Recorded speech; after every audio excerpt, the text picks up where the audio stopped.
Get ready to reclaim your life, discover inspiring stories, practical tools, and the path to true happiness. This is Reclaim Your Life with Irina. Let's begin the journey. Hello and welcome to Reclaim Your Life podcast with Irina, where it is all about living, dreaming, and growing. Today's guest is Tambry Harris. She is a leadership and life coach, a spiritual director, author of Awakening the Light, a survivors to thrivers going forward story, and Tambry's story of wounding, struggle, and healing encourages survivors of divorce to heal mind, body, and spirit, as well as overcome any limiting beliefs they may have around their worthiness to embrace their next life-giving and light-giving chapter. It gives me a great pleasure to have Tambry here with us today. Welcome. Thank you so much. I'm so glad to be with you. Thank you. So tell us, what was your wake-up call? What was that event in your life that caused you to reclaim your life? And please share. Yes. So the significant one was I had spent, over 30 years in patterns that I was somewhat unconscious of. And what it really took a life-altering event to get me to shift. And so what that was, I was in a workshop at work, and it was a workshop around energy and understanding the effect that energy can have on you. I was in human resources in kind of a corporate setting. And so although it was a growth kind of workshop, when they started to do this demonstration, it affected me physically, and I ended up having a panic attack. And it's like the last place you want to have a panic attack is in the middle of a bunch of peers, at your work, And so, and I'd never had one before. So I just didn't, and I don't know if others have had them, but basically you have a hard time even breathing, your head is spinning, you just want to get out of the situation. And so I'm sitting here doing my self-talk, trying to keep myself, grounded to the degree I could. And I was searching the group to think about, who is the safest person for me to talk this through, because I'm just beside myself with what's going on. So I picked someone out, and I picked well, because when I pulled her aside at the next break, I said, this just happened to me and I don't know what to make of it. And she listened to me and she said, you know what, I've had something kind of like that. And she encouraged me to slow down and do some healing work. And so I was just so grateful that I had that inner wisdom to say, I need to be curious about what this is about, and not, so I think sometimes we can be shamed, we can kind of be ashamed and kind of push down some of that wake-up call that we're experiencing. And so anyway, incredibly grateful that I had someone safe to go to, and she just was a beautiful encourager and kind of got me on that reclaiming path. Yeah. What do you think caused that anxiety? It's a great question. So the workshop itself, what they did was they said they invited someone from the audience to come up, and I knew the person who volunteered. And so I knew this was not a contrived situation. Mm-hmm. And so they had her come up and they said, all right, put your arm out to the side.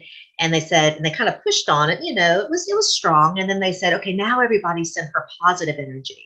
And we did. And it was like her arm was just so strong after that. And then they said, okay, now everybody sent her negative energy. And I thought, that sounds bad. I'm not going to do that. So I just sat there, but without them even touching her arm, it fell to her side. So I knew that was the catalyst. That was the thing that it took me years in therapy to realize a physiological piece to it. And what it was I believe, and this is going to go real deep, real fast, I had to do some work around my childhood trauma. And I was sexually abused as a child, and I believe my arms were held down. And so when my body saw someone who who, lost control of her, physical being. I think that triggered that wounded part of me that I had suppressed those memories. I had just totally, found a way to survive in this world. And that's kind of why I use the term survivor and thriver, because we find ways to survive in this world. But are we truly thriving? And so I had all this pent up stuff in me that I wasn't even aware of until that panic attack brought it to the forefront. Yeah. Sometimes our unconscious mind, when it's ready, it presents to us those memories or those triggering things that on a regular day you might not think anything of. Absolutely. Or for some people it's nothing, but for you it was something. It was something that was inside and it was a trigger, and you paid attention. Yes, and exactly. You started learning more about yourself. And yes, I did. So did you resist that calling, or did you fold it in and proceeded to continue? Yeah, it is daunting to start that journey. I think because it was so significant, I kind of knew I had to. I had some things that had happened previously that were not as dramatic, like falling into an abusive marriage and having to kind of almost escape it. And I didn't do the healing work then. I just kept in my surviving patterns. And so I think at this point, like I said, I was in my kind of early to mid 30s. I think I finally had the self-awareness to know I need to do this work. I really need to do this work. And so it did take time, because there were layers that had to be worked through. There were some of the obvious dynamics that we worked through. And then to your point, when my mind and my body were ready for the next layer to be revealed, that was when memories started coming back for me. And that was one of the things my therapist told me. She said, your body will know when you're able to take on that next piece. And so, yeah, I resisted it for a while. And then again, my wake up call was so loud that I had to listen to it. Awesome. And what were some of the tools that helped you reclaim your life? Yeah, part of it was, so the woman that I went to, and when I have a fairly deep faith myself, and so I told her I need somebody who can help me kind of mind, body, spirit. I want somebody to do kind of honor the whole of me as we do this work. And so I was very intentional about who I sought out, and that would be something I would encourage others to do, is to think about that. Now, I didn't know the lingo at the time, but one of the things that I knew was, okay, my body spoke to me. That was where my awareness came. So I knew that I wanted somebody to help me understand some of those bodily reactions. And so that's actually called somatic healing. Didn't know that term at the time. And so and so the somatic healing is really, again, kind of listening to your body and allowing it to, to respond, to do actions that it might want to do. And so, like, even right now, I can tell talking about this, although I'm thrilled to be talking about it, it's not easy. And so I can feel a little bit of tension in my chest. And so recognizing that and knowing, okay, I need to take a breath, and just really listening to your body. So for me, the somatic healing, and again, my body led me into additional awareness, which was beautiful. Another thing that she did, which is called family systems healing, is, and although it does involve some family dynamics, it really is about the different parts of you. And so for me, I had a really strong protector part, that because as a child, others weren't protecting me. And so I had to learn to kind of put up this shield for myself. And my protector was so strong that it kept out, it made me a more rigid person. than I would want to be. I've always been kind, but I haven't been open. I would have never been having this conversation with you right now. And so it's like that. So I had to work through and tell that protector part of me, you know what, you're an adult now. You don't have to be quite so intense. And then talking to the little girl part of me that, was really hurt and really wounded and was silenced. As a lot of times anybody who's experienced childhood abuse, whatever kind of abuse it is, we tend to be silenced. And so, helping that little girl feel like she has a voice. And so, so as I've done my work and increasingly found my voice in this space, I think it's freeing up that part of me that always felt stifled. So from a counseling perspective, those two pieces were really, really important.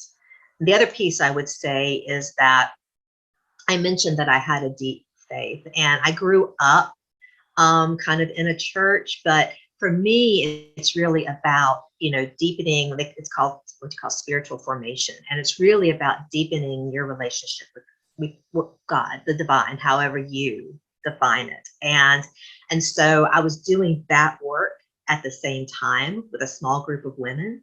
So having that support system when things came out and I'm going, you won't believe. I mean, things that, normally would be shameful. You've got this loving group around you that can say, we're going to hold you and help you work through this. So I would say it's the sense of community, the spirit formation piece, and then the coaching, counseling piece were all just really important. Yeah. I think it's incredible once you open yourself up to those opportunities. And even though you didn't knew those therapists, you were able to seek out and find that relief that you needed. And who kind of pieced it together for you, that body, mind, and spirit? Or did you do it on your own part? It was an internal knowing. Yeah, it was something, it was kind of like sometimes if you get quiet and just listen. And so increasingly, this is another piece, but increasingly I've done more and more meditation. And so really kind of stilling my spirit and listening and just having a sense of, I may not have the right words for it, but I'm going to describe what I think and what I seem to know, and then having others kind of help put words to it. So I think, yeah, and again, the body piece was something that I had neglected for so long, and so as it emerged itself, I was like, wow, that's really pretty important. We need to make sure we include this. And so, I try and, every morning do, something physical to help with that, and something spiritual, and all of that to kind of set me up for the day as I move into all the things that I seek to do. So what is your favorite part of your morning routine? Oh goodness. Before you and I got on there, we were talking about just having a routine. And I think that's really nice. So although I don't know that I would like to enter it physically, I would probably rather just kind of ease in, but given our schedules, we kind of move straight into whether it be, exercising, or we did Pilates this morning. And then we also do yoga. I say we, my husband and I, but I love, although I might not like it at the beginning because my body's like, really, you're making me do this? At the end, it's beautiful. And then that kind of sets me up to then move into, some of my meditation devotion time. So yeah, I just really love the whole of it. I feel like I'm trying to do the self-care piece and modeling what I believe, because that's what I would tell anybody that I was working with, how critical that is. And so just really trying to live into what I really believe. Yeah, and like it doesn't matter when you wake up, it matters how you wake up. And Oh, that's lovely. I like that. What is that something that you do for yourself in the morning? And for you, it's the movement, and the other pieces, the meditation. And yes. I love that part. I think it's how you start your day. Doesn't matter when, if you are a late sleeper or you're an early bird, the intention that you wake up is because every day we wake up, we have an opportunity to create our day. Yes. before we get onto the phone and start checking the news or responding to people's emails. Do we want to be today? You know, when you say that, I think about when I'm posting Instagram. A lot of times I'll use the hashtag live best life. Mm-hmm. And I think that's what you're describing. You know, we're seeking to live best life by doing these self-care practices so that we can be our best self as we move into all those other ways that we engage with people. Yeah. And my favorite part of a morning routine is being able to see sunrise and seeing how the sky changes colors from crimson to pink to scarlet, and you have this beautiful natural masterpiece right there.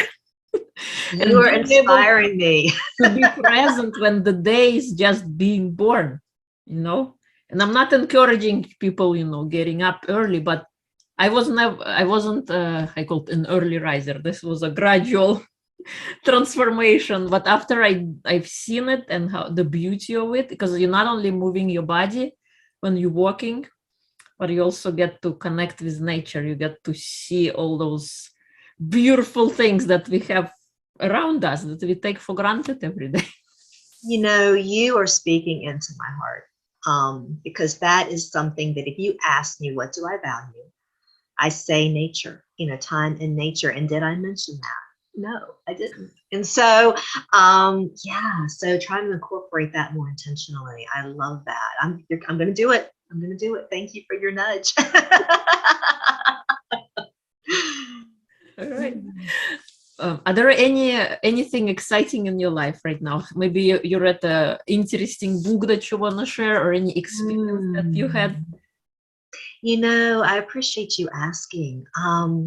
So 4 years ago, I founded the organization, Going Forward, Survivors to Thrivers. And, you know, I love seeing how things are beginning to just kind of expand in that space. And so being able to meet people, you know, like you, who have similar hearts to really trying to encourage people, it's just an incredible opportunity. And, you know, I wrote the book to try and also be another resource for people to who are on that, who want to be or are on that growth place. And so just trying to raise awareness that you know, the organization exists, and trying to just encourage people to tap into our daily encouragement through our Instagram and Facebook posts and our blogs as well, because we do blogs twice a month. And so I'm just really excited about that. I guess I could mention that I have a new puppy, and that's always a fun, beautiful opening kind of thing. And so just allowing, and my husband and I have been married for 5 years now. And this is kind of like we have adult children to get, like, I brought one in, he brought two in. But this is like our first baby together, right? And so kind of enjoying that time and that chapter for me is really exciting. And I guess the other thing I would say is I actually was invited to be a part of another collaborative book called How to Heal Our Divides. And they talk about the different divides that we have, whether it be divides around religion, divides around political beliefs, divides around faith. I already said religion, race. And so I was asked to speak around the divide that exists around, you know, abuse and trauma, because so many people are afraid of talking about it that we don't do anything about it, because it's this dark topic we won't talk about. And so I'm trying to bridge the divide between the people who need to be seen and supported, just like my friend that I reached out to in that workshop, who, you know, I'm having my panic attack, you know, those of us that need that support, and the people who might not know how to support us, trying to bridge that divide and the divide within ourselves. And so I'm excited about being part of that, and part of that book, and raising hopefully even more awareness on the topic around, like I said, abuse and trauma.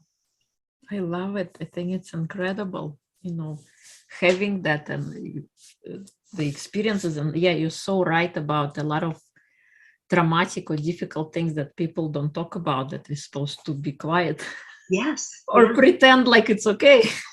So we don't talk about it, thinking, oh, people have their own problems. Why should we speak about this? This is not worth talking over. And then we live with those things that we created, and we suffer through silently, but we don't have to. We don't have to suffer. We can find a better way. And thank you for, bringing it open. And I think it's a great project to be able to share that. Thank you. Yeah, I call it shining light in the darkness. It's just, and that's kind of back to the whole awakening the light title of the other book. So let's awaken the light, the light on the topic and within the individual. So yeah, let's not keep this in the dark anymore. Let's bring some light to it. Yeah. What is something that makes you laugh the most?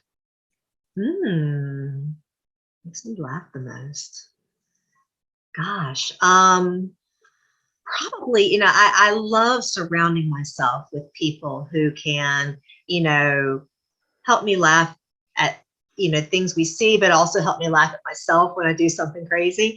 And so I think I just love a good belly laugh with friends, that we both just can get such enjoyment out of whatever it is that we are seeing or experiencing. I love it. I think laughter is good. It's important. Did you know that 5 minutes of laughter can extend your life? Because when we laugh, we have this endorphins get released, and we have this beautiful hormones chemical library. So what makes you laugh? What makes me laugh? I think having a good conversation, or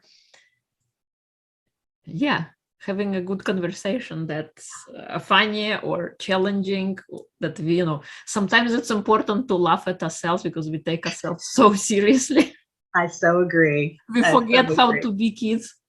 So laughing at myself, sometimes when something happens, instead of immediately going to the dark place, looking at it at a different perspective and having a laugh by yourself. Yes. Exactly. I have found, because I do teaching as well, and I've found that sometimes I would catch myself in some kind of a mistake with something. I don't know. I forgot to say something, or I said it differently or whatever. And instead of, being upset with myself or whatever, if I can just laugh and kind of name it, it makes everybody more comfortable. And we all can just, like you said, so I unintentionally bring laughter to classrooms sometimes. But not taking ourselves so seriously is just such an important life lesson, I think. Yeah. If people would love to connect with you, where would they go? Oh, thank you for asking. So the website is survivors2thrivers.com. It's both of them are plural. So I'm Tambry, Tambry, at survivors2thrivers.com. Would love for you to connect with me that way. If you want to just begin to kind of be a part of what we're offering, like I said, we offer blogs twice a month. If you go on the website, you can sign up. You'll see that you can sign up for, we have a quarterly newsletter that we put out that's both encouragement and some healing practices, as well as just updates about what we're doing. And then daily, would love for you to follow us on Instagram, it's Survivors to Thrivers, and on Facebook, it's Survivors to Thrivers Official. So we'd love for you to connect with us in any of those ways. Oh, and if you're interested in the book, it's on Amazon, Awakening the Light by Tambry Harris. So we'd love for you to check that out as well. Awesome. Thank you so much for coming on and sharing what was your wake-up call. Yes. It was a pleasure to have you. And remember that anyone can reclaim their life. It's all in your hands. Such a good message. Thank you so much for having me. Thank you.